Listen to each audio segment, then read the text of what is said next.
Lyrics गाने पर विवाद, एनएचआरसी का नोटिस आगे आपको दिखाएंगे। साथ ही हरदोई में लाइक कमेंट से हो गया प्यार, 3 बच्चों की अम्मा हो गई फरार, ये भी खबर आगे आपको बताएंगे।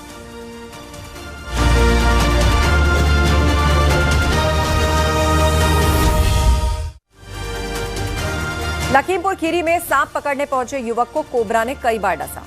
गंभीर हालत में युवक ने हिम्मत नहीं हारी और कोबरा को पकड़कर डब्बे में बंद किया और अस्पताल ले पहुंचा।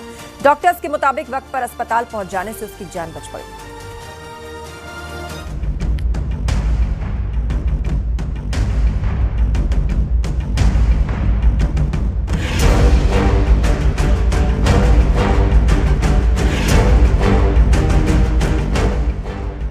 लखीमपुर खीरी में हैरान कर देने वाला मामला सामने आया है। सांप पकड़ने पहुंचे एक्सपर्ट को ही जहरीले नाग ने कई बार डस लिया। हालांकि गंभीर हालत में भी एक्सपर्ट ने हिम्मत नहीं हारी और नाग को पकड़कर डिब्बे में बंद कर दिया। फिलहाल उन्हें अस्पताल में भर्ती कराया गया, जहां उनका इलाज चल रहा है और हालत स्थिर बताई जा रही है। मामला लखीमपुर खीरी के संपूर्ण नगर कोतवाली क्षेत्र के मिल मार्ग का है, जहां एक घर में नाग नागिन का जोड़ा दिखाई देने से इलाके में दहशत फैल गई। घर वालों ने इसकी सूचना पलिया कोतवाली क्षेत्र के रहने वाले सांप पकड़ने वाले एक्सपर्ट हरस्वरूप को दी। सूचना मिलते ही हरस्वरूप अपने साथियों के साथ मौके पर पहुंचा और नाग नागिन के जोड़े का रेस्क्यू शुरू किया। रेस्क्यू के दौरान नागिन मौके से निकल गई, लेकिन नाग ने हरस्वरूप के हाथ पर कई बार डस लिया। जहरीले नाग के डसने के बावजूद हरस्वरूप ने हिम्मत नहीं हारी और जोखिम उठाते हुए नाग को पकड़कर एक डिब्बे में बंद कर लिया। लेकिन कुछ देर बाद ही उन पर जहर का असर होने लगा और उनकी हालत बिगड़ने लगी। इसके बाद उनके सहयोगी तुरंत हरस्वरूप को नाग के साथ पलिया सामुदायिक स्वास्थ्य केंद्र लेकर पहुंचे, जहां डॉक्टरों ने तत्काल इलाज शुरू कर दिया। पड़ोस में है, वैसे फ्रेंड है बचपन से। अच्छा, तो ये खुद ही डब्बे में लेके आए थे या आप लोग लेके आए थे? नहीं, वो खुद ही, इसका काम यही है कि कोई किसी के घर पे अगर आ जाता है, हाँ, तो वो फोन करते हैं, इनको ले जाते हैं। अच्छा, ले जाने के बाद ये पकड़ के ले आता है और जाके रेस्क्यू कर देता है जंगल में। अच्छा, पहले भी बता रहे हैं कि पहले भी? हाँ, इससे पहले भी काट चुका है, यही इसको लेके आए। तीसरा चक्कर काट चुका है। अच्छा, हरस्वरूप के दोस्त ने बताया कि घर में नाग और नागिन का जोड़ा था। रेस्क्यू के दौरान नागिन मौके से निकल गई, जबकि नाग को हरस्वरूप ने पकड़ लिया। इसी दौरान नाग ने उनके हाथ पर कई बार काट लिया, जिसके बाद उन्हें अस्पताल में भर्ती कराया गया। डॉक्टर के मुताबिक समय पर अस्पताल पहुंच जाने से हरस्वरूप की हालत फिलहाल स्थिर है और उनका इलाज जारी है। वहीं इस घटना के बाद इलाके में नाग के कई बार डसने के बावजूद नाग को पकड़ने की घटना चर्चा का विषय बनी हुई है। Bureau report, news 18।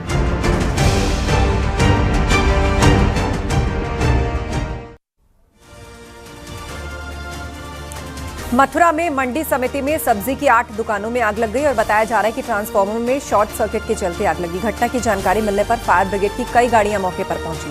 कहा जा रहा है शॉर्ट सर्किट के चलते चिंगारी निकली, जिससे ये दुकानें पूरी तरह जलकर खाक हो गई। घटना में लाखों का नुकसान होने की आशंका है। सब्जी दमकल की कई गाड़ियों ने कड़ी मशक्कत कर आग पर काबू पाया। थाना हाईवे क्षेत्र के नवीन अनाज मंडी की घटना है। नितिन गौतम इस पर विस्तार से जानकारी दे रहे हैं। जी नितिन, क्या अपडेट है पूरे मामले में? देखिए, नवीन सब्जी मंडी है, थाना हाईवे क्षेत्र में ये सब्जी मंडी है। आज दोपहर में जो सब्जी मंडी में जो ट्रांसफार्मर लग रहा था, सभी ट्रांसफार्मर में शॉर्ट सर्किट हुआ। शॉर्ट सर्किट से बाद जो उठी चिंगारी थी वो फर्मों पर जाकर गिरी है और उसके बाद आग की जो बड़ी बड़ी लपटें दिखाई दी। उसके बाद अफरा तफरी का माहौल पैदा हुआ था। लोगों ने सूचना, जो व्यापारी थे उन्होंने जो सूचना दी थी, सूचना के बाद दमकल की गाड़ियां पहुंची हैं और करीब जो है आधा घंटे की कड़ी मशक्कत के बाद जो भीषण आग लगी हुई थी, दमकल की कई गाड़ियों ने आग पर काबू पाया। फिलहाल आग की वजह से लाखों रुपए का नुकसान हो गया है। जी बिल्कुल, आग की वजह से लाखों का नुकसान हो गया है। दमकल की गाड़ियां जुटी हुई हैं इस आग को बुझाने के लिए। ट्रांसफार्मर में शॉर्ट सर्किट के चलते ये आग शुरू हुई और ये किस कदर भड़क गई आप तस्वीरों में देख सकते हैं। धन्यवाद इस अपडेट के लिए नितिन।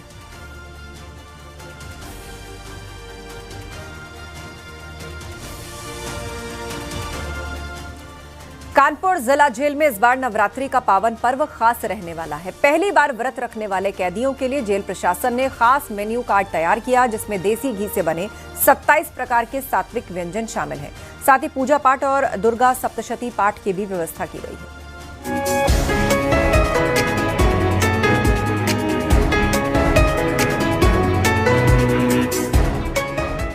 इस बार नवरात्रि का पावन पर्व कानपुर जिला जेल में खास रहने वाला है। पहली बार व्रत रखने वाले कैदियों के लिए विशेष मेन्यू कार्ड तैयार किया गया है, जिसमें देसी घी से बने 27 प्रकार के सात्विक व्यंजन शामिल किए गए हैं। इसके साथ ही पूजा पाठ और दुर्गा शक्ति पाठ की भी व्यवस्था जेल प्रशासन करा रहा है। कानपुर की जिला जेल में नवरात्रि को लेकर कैदियों की सूची तैयार की गई है। इस सूची के मुताबिक करीब 830 महिला और पुरुष कैदी नवरात्रि का व्रत रखेंगे। व्रत रखने वाले बंदियों को ध्यान में रखते हुए जेल प्रशासन ने पहली बार विशेष मेन्यू कार्ड तैयार किया है। इस मेन्यू कार्ड में व्रत के दौरान खाए जाने वाले 27 प्रकार के सात्विक व्यंजन शामिल किए गए हैं। साबूदाना खिचड़ी, कुट्टू समेत फल शामिल किए गए हैं। साथ ही जेल प्रशासन ने ये भी सुनिश्चित किया है कि व्रत रखने वाले कैदियों को अलग से भोजन पकाने की व्यवस्था की गई है। हमारे यहाँ 2 किचन है। एक किचन में खाना बनेगा आने बंदियों के लिए, दूसरे किचन में फलारी का काम चलेगा, जिसमें कुटू के आटा की, सिंघाड़े के आटे की, फलारी की सारी व्यवस्था रहेगी। महिला बंदियों का अलग व्यवस्था है, पुरुष बंदियों का अलग व्यवस्था है। जैसा कि शासन का निर्देश है, माननीय डीजी साहब का निर्देश है, उनके निर्देश के अनुसार से बृहद कार्य कराया जाएगा, जिससे सभी लोग महिला बंदी, पुरुष बंदी, माता रानी के उसमें पूजा पाठ में लीन रहें। ईश्वर से ही प्रार्थना है कि जल्दी जल्दी वो लोग इस कारागार से रिहा हों, अगले वर्ष अपने परिवार के साथ सकुशल त्योहार मनाएं। इसके अलावा जेल की 4 दीवारी के अंदर दुर्गा शक्ति पाठ और पूजा अर्चना के लिए पंडित को बुलाया गया है, ताकि कैदी पूरे विधि विधान के साथ नवरात्रि का पर्व मना सकें। नवरात्रि के दौरान कैदी की आस्था का सम्मान करते हुए ये विशेष व्यवस्था की गई है। सुरक्षा व्यवस्था के बीच बंदियों को पूजा पाठ की अनुमति दी जाएगी और पूरे 9 दिन तक सात्विक भोजन की व्यवस्था जारी रहेगी। इसमें चाहे दूध की खीर की बात की जाए, चाहे कुट्टू के आटे की बात की जाए, चाहे फलाहारी, इन सबको ध्यान रखते हुए जेल प्रशासन ने जहां एक और सेपरेट किचन रखी है और इस व्रत रखने वालों के लिए विशेष सुविधा रखी गई है। जेल प्रशासन में इस 4 दीवारी के पीछे व्रत रखने वालों को जहां एक और दुर्गा शक्ति का पाठ करने वालों के लिए एक पंडित बुलाया गया है जो पूजा पाठ कराएगा, तो वहीं शाम को 1 घंटे तक वो आरती और पूजन भी कर सकते हैं। बिजनेस आशीष पांडे के साथ Amit Ganju, news 18 Kanpur.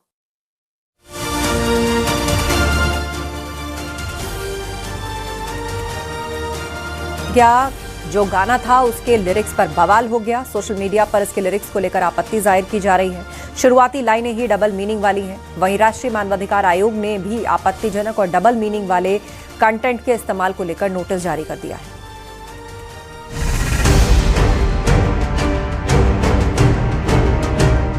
Actress Nora Fatehi और संजय दत्त के गाने को लेकर विवाद शुरू हो गया है। गाना सर के चुनर तेरी सर के रिलीज होते ही सोशल मीडिया पर इसके लिरिक्स को लेकर आपत्ति जाहिर की जा रही है। गाने की शुरुआती लाइनें ही डबल मीनिंग वाली बताई जा रही हैं, जिसे लेकर लोग सोशल मीडिया पर यूजर्स नाराजगी व्यक्त कर रहे हैं। हमारे सोशल मीडिया पे बहुत सारे चीज़ें बहुत जल्दी इन्फ्लुएंस की जाती है और वहाँ पे लोगों को बहुत जल्दी ये दिखाया जाता है कि लोग वुमेन्स को एक कॉमोडिटी के रूप में शो कर रहे हैं, लेकिन हमें इससे अफर्मेटिव एक्शन के थ्रू हमें पॉजिटिव चेंजेस सोसाइटी में लाने चाहिए। इसके रिस्पेक्टिव बोर्ड है, वो कुछ रिकमेंडेशन जारी कर सकती है। उन्हें ये बताना पड़ेगा कि वो भारत देश है जहाँ महिला को माता का दर्जा दिया जाता है और फिर यही भारत देश है जहाँ महिला को कॉमोडिटी प्रेजेंट करने की कोशिश कर रहे हैं सॉन्ग को। तो ये दोनों खुद के साथ क्लैश कर रहा है, तो आई थिंक अथॉरिटी को स्ट्रिक्ट एक्शन लेनी है। इसके साथ ही वकील विनीत जिंदल ने इसे लेकर FIR की मांग की है। शिकायत में आरोप लगाया गया है कि गाने के लिरिक्स और वीडियो बहुत अश्लील और आपत्तिजनक हैं, जो समाज पर गलत असर डाल सकते हैं, खासतौर पर बच्चों और युवाओं पर। इतना ही नहीं, शिकायत को सूचना एवं प्रसारण मंत्रालय तक भी भेजा गया है और इस पर जल्द ही कार्रवाई की मांग की गई है। संजय दत्त और नोरा फतेही को लेकर फिल्माया गया एक गाना जो कि केडी द डेविल नाम की मूवी में आया है, सभी सोशल मीडिया प्लेटफॉर्म पर अवेलेबल है और उस गाने के जो लिरिक्स हैं वो लिरिक्स बहुत ही आपत्तिजनक भाषा और ऑब्ससेनिटी से भरे हुए हैं। हम लोग जानते हैं कि इस प्रकार से लगातार फिल्म इंडस्ट्री जो है वो हमारे सामाजिक परिप्रेक्ष्य को नुकसान पहुंचाने की दृष्टि से इस तरीके के गाने और इस तरीके के सीन्स जो है वो लगातार प्रदर्शित करती रही है और इसके खिलाफ हम लोग लंबी लड़ाई लड़ रहे हैं। आपको बता दें कि गाना एक्ट्रेस नोरा फतेही और एक्टर संजय दत्त पर फिल्माया गया है। गाने के बोल गीतकार रकीब आलम ने लिखे हैं और फिल्म के डायरेक्टर प्रेम हैं। वकील विनीत जिंदल ने इस मामले में दिल्ली पुलिस को साइबर सेल में भी शिकायत की है। उनकी मांग है कि इस गाने को लेकर संजय दत्त, नोरा फतेही और अन्य संबंधित लोगों के खिलाफ एफआईआर दर्ज की जाए। वहीं राष्ट्रीय मानवाधिकार आयोग ने गाने सर के चुनर में आपत्तिजनक और डबल मीनिंग वाले बोलों के इस्तेमाल को लेकर एक नोटिस जारी किया है।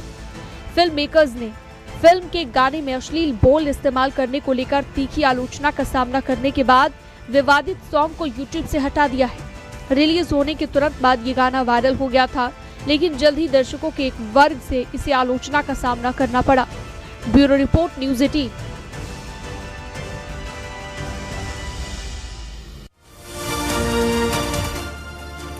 पाकिस्तान ने एक बार फिर कायराना हरकत की और पड़ोसी मुल्क अफगानिस्तान पर बड़ा हमला कर दिया। एयर स्ट्राइक में पाकिस्तान ने काबुल के रिहैब सेंटर को टारगेट किया और अफगान सरकार का दावा है कि इस हमले में 400 से ज्यादा लोगों की मौत हो गई।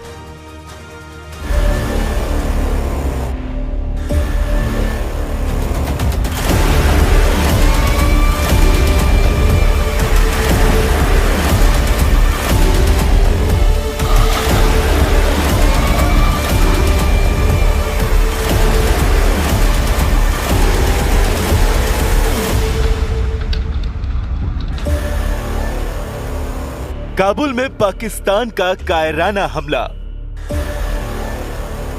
अस्पताल पर बमबारी, 400 बेगुनाहों की मौत। अफगानिस्तान में खून की होली, पाकिस्तान बेनकाब। पाकिस्तान ने एक बार फिर अपनी नापाक हरकत से पूरी दुनिया को झकझोर के रख दिया। काबुल में ड्रग रिहैबिलिटेशन सेंटर पर पाकिस्तानी हवाई हमले में कम से कम 400 लोगों की मौत हो गई और 300 से ज्यादा लोग घायल बताए जा रहे हैं।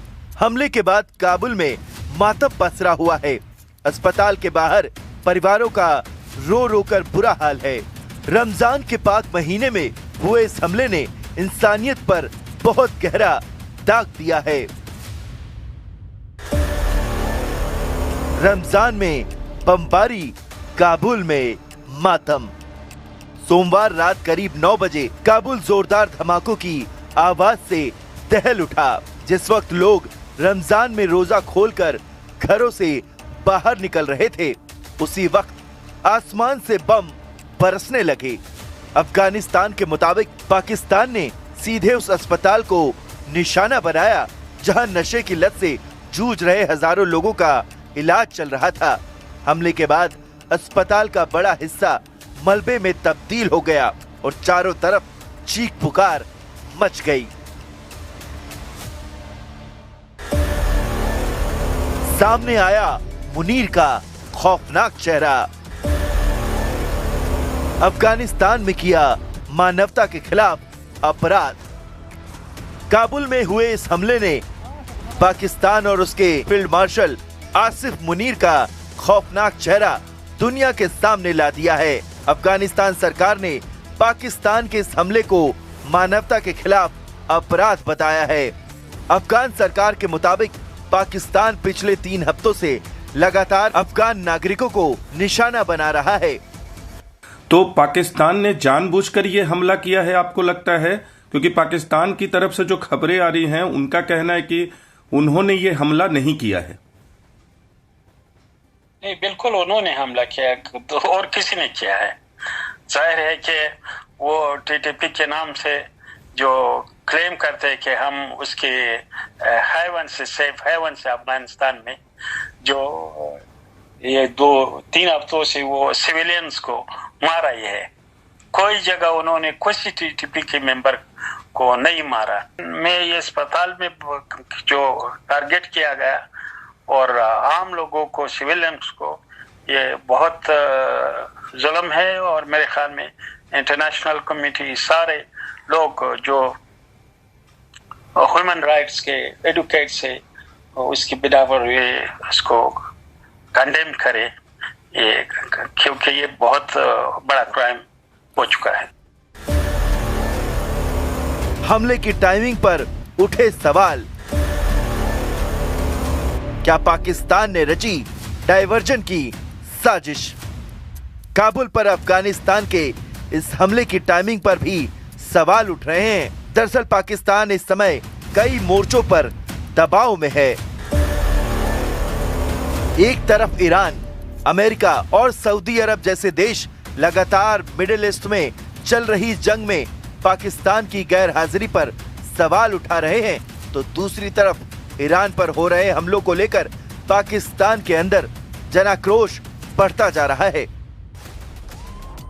ऐसे में सवाल उठ रहा है कि क्या काबुल पर हमला सिर्फ पाकिस्तान की सैन्य कार्रवाई है या फिर डाइवर्जन स्ट्रैटेजी के तहत इस दबाव से ध्यान भटकाने की कोशिश है, जो कि जब भी पाकिस्तान पर अंदरूनी संकट बढ़ता है तो वो अक्सर बाहर टकराव खड़ा करके ध्यान भटकाने की कोशिश करता है। तालिबान ने ली बदला लेने की चेतावनी, कब तक बचेगा पाकिस्तान? पाकिस्तान भले ही आरोपों से इनकार कर रहा हो, लेकिन काबुल की तस्वीरें उसकी इस शर्मनाक हरकत का सच बयां कर रही है। काबुल के मलबे में सिर्फ इमारतें नहीं गिरी, बल्कि इंसानियत भी दब गई है। रमजान के महीने में अस्पताल पर हुआ यह हमला जंग नहीं, बल्कि एक साफ जुर्म बनकर सामने आया है।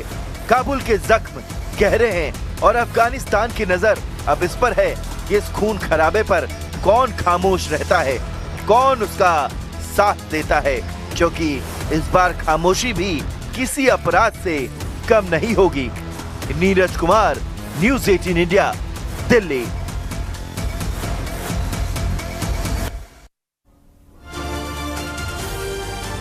ईरान इजरायल में चल रहे युद्ध के बीच अबू धाबी के बैप्स हिंदू मंदिर ने संकटग्रस्त इलाकों में फंसे परिवारों के लिए दरवाजे खोल दिए हैं।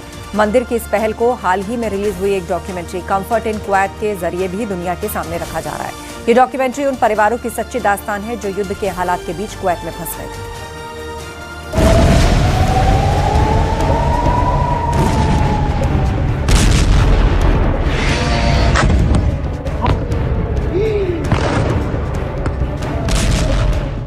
एक और जहां अमेरिका, इजराइल और ईरान युद्ध की डरावनी तस्वीरें लगातार सामने आ रही हैं, वहीं दूसरी तरफ इन डरावनी तस्वीरों के बीच BAPS स्वामीनारायण संस्था द्वारा बढ़ाए गए मदद के हाथ वहां फंसे लोगों के लिए नई राह खोल रहे हैं। BAPS स्वामीनारायण संस्था की तरफ से जारी की गई डॉक्यूमेंट कंफर्ट इन कुवैत के जरिए बताया गया है कि अबू धाबी के BAPS हिंदू मंदिर ने संकटग्रस्त इलाकों में फंसे परिवारों की लगातार मदद की है। BAPS स्वामीनारायण संस्था द्वारा संचालित BAPS हिंदू मंदिर और उनके स्वयंसेवकों ने मानवता की नई मिसाल पेश करते हुए युद्ध क्षेत्र में फंसे पीड़ित परिवारों के लिए मंदिर ने न केवल अपने दरवाजे खोले, बल्कि इन परिवारों को कई सुविधाएं भी मुहैया कराई। फोन આવ્યો તો રોબિન્સવિલથી કે ત્યાંના સંતોએ કીધું કે આપણા અમેરિકાના અમુક ભક્તો છે એની સાથે ઘણા બધા ગુણભાવીઓ પણ છે અને આમાં આપણે શું થઈ શકે।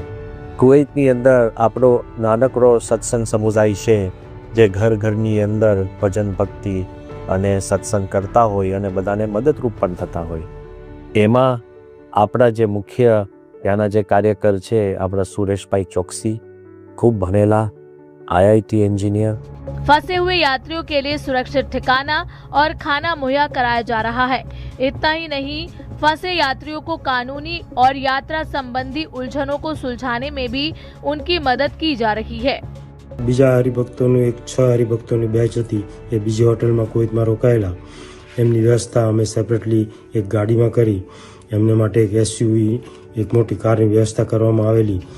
आपको बता दें कि अबू धाबी के BAPS हिंदू मंदिर की इस पहल को हाल ही में रिलीज हुई एक डॉक्यूमेंट्री कंफर्ट इन कुवैत के जरिए भी दुनिया के सामने पेश किया गया है। ये डॉक्यूमेंट्री उन परिवारों की सच्ची दास्तां है जो युद्ध के हालातों के बीच कुवैत में फंस गए थे। BAPS स्वामीनारायण संस्था द्वारा संचालित BAPS हिंदू मंदिर युद्ध क्षेत्र में फंसे लोगों के लिए जीने की नई उम्मीद बना है। Bureau report, news 18।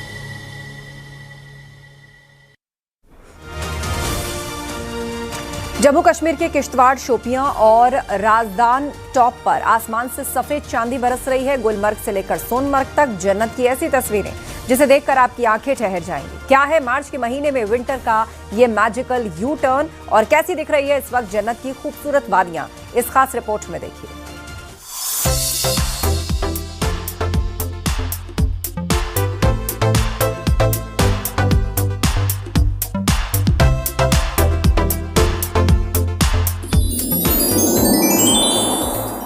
कश्मीर में फिर लौटा विंटर मोड। वादियों में फिर बिछी बर्फ की चादर।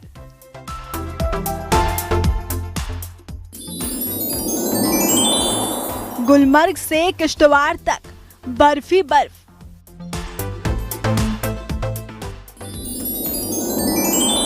सैलानियों के लिए कुदरत का सरप्राइज।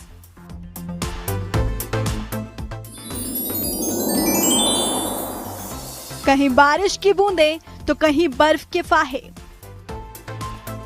कहते हैं कि कुदरत के पास हर मौसम में एक जादू होता है, लेकिन कश्मीर की वादियों में इस वक्त जो हो रहा है उसे सिर्फ जादू कहना कम होगा।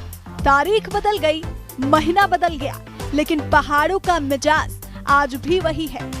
जब पूरी दुनिया वसंत की तैयारी कर रही है, तब कश्मीर की वादियों ने एक बार फिर बर्फ की सफेद चादर ओढ़ ली है।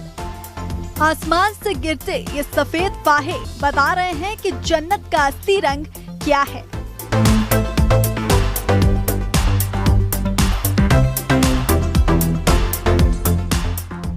नजर दौड़ाइए किश्तवाड़ के सिंथन टॉप से लेकर राजदान टॉप की ऊंचाइयों तक, हर तरफ कुदरत ने सफेद रंग बिखेर दिया है। शोपियां के वो बागान जो कल तक कलियों के खिलने का इंतजार कर रहे थे, आज बर्फ के आगोश में है। ये नजारा किसी पोस्ट कार्ड जैसा नहीं, बल्कि एक चलती फिरती पेंटिंग जैसा है। इस खामोशी में भी एक संगीत है। जब बर्फ पेड़ों की टहनियों को छूकर जमीन पर गिरती है, श्रीनगर की सड़कों पर गिरती बारिश की बूंदें और डल झील के शांत पानी पर बर्फ का गिरना, ये वो लम्हे हैं जिन्हें शब्दों में नहीं, सिर्फ महसूस किया जा सकता है।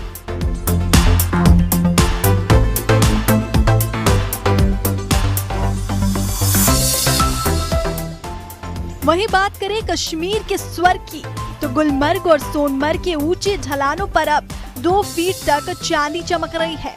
मार्च की इस बेमौसम मेहरबानी ने कश्मीर को फिर से दुनिया का सबसे खूबसूरत विंटर वंडरलैंड बना दिया है। ये बर्फ सिर्फ ठिठुरन नहीं लाई, बल्कि उन हजारों चेहरों पर मुस्कान लाई है जो इस जन्नत का दीदार करने पहुँचे हैं। मौसम विभाग का कहना है कि अगले कुछ घंटों में ये चमक और बढ़ेगी, लेकिन सच तो ये है कि कश्मीर को किसी विभाग की रिपोर्ट की जरूरत नहीं, वो खुद अपनी खूबसूरती की गवाही देता है। अगर आप सुकून की तलाश में हैं, तो पहाड़ों का ये बदला हुआ मिजाज आपको दावत दे रहा है। तो बस बैग पैक कीजिए और इस सफेद जन्नत का हिस्सा बनिए। मार्च की इस बर्फबारी के साथ पहाड़ों ने एक बार फिर साबित कर दिया है कि उन्हें धरती का स्वर्ग क्यों कहा जाता है। Bureau report, news 18।